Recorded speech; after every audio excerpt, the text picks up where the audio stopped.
Bonjour, je suis Philippe Gossard, directeur général du groupe Biblos.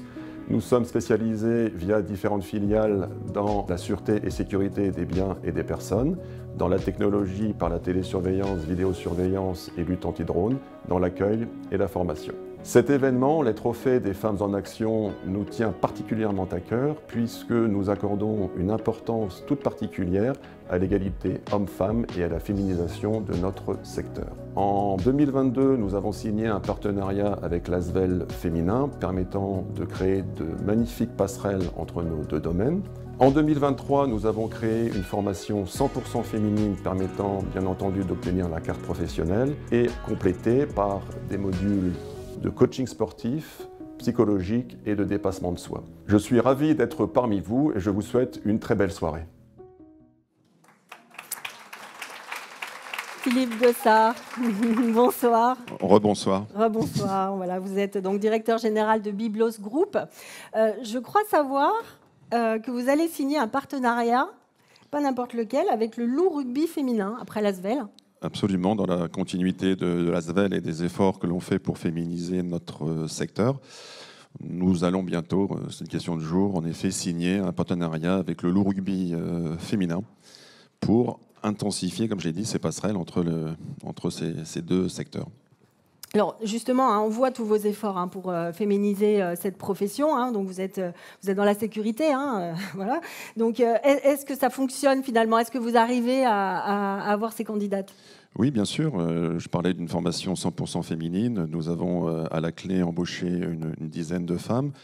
Et on est à peu près à 15% de féminisation dans notre société. Encore du chemin, 15%. C'est déjà un premier pas. Ouais, c'est vrai. Et les années à venir prouveront que nous sommes dans la bonne voie. Merci beaucoup. Merci. Je vous laisse donc ouvrir l'enveloppe et découvrir le nom de notre première lauréate. Donc, notre première lauréate, c'est Kaltoum El Massoli.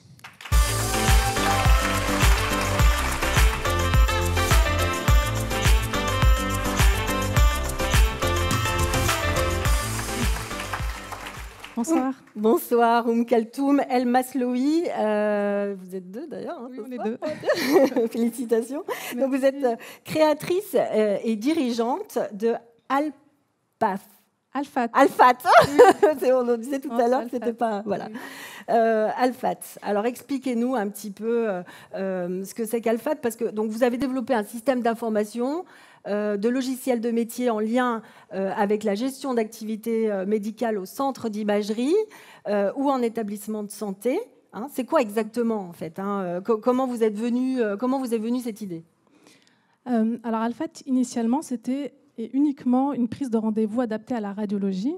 Et puis, au fil du temps, c'est devenu un RIS complet. Donc, qu'est-ce qu'un RIS? C'est un système d'information dédié à la radiologie qui comprend notamment la gestion des rendez-vous patients, la facturation, la cotation des examens, la gestion des comptes rendus.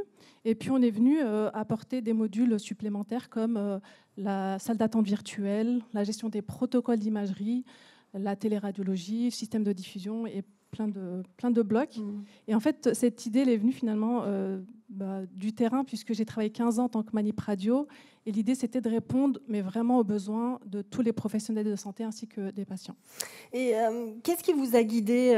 On dit de vous, d'ailleurs, que vous êtes de nature réservée, mais vous teniez vraiment à témoigner justement pour encourager d'autres femmes.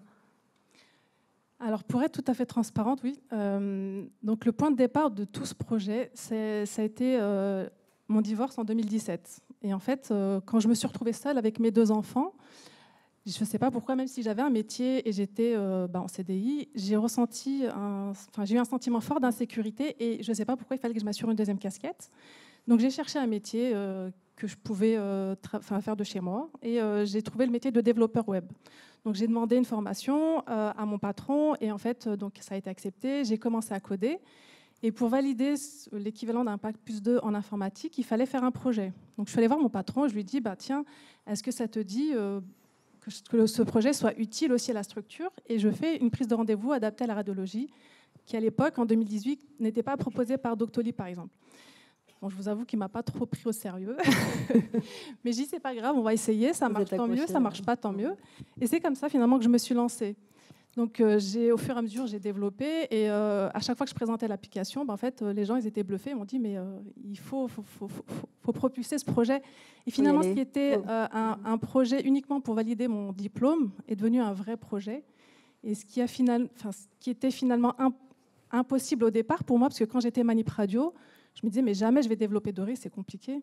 Finalement, c'est devenu possible. Donc, voilà, si mon parcours peut aider certaines personnes à croire en elles, c'est formidable. Merci à vous. Vous avez candidaté, vous avez été retenu par le jury. Je vous laisse recevoir le trophée des mains de Philippe Gossard. Bravo, bravo. Et rejoindre tous les deux le photocall pour la photo.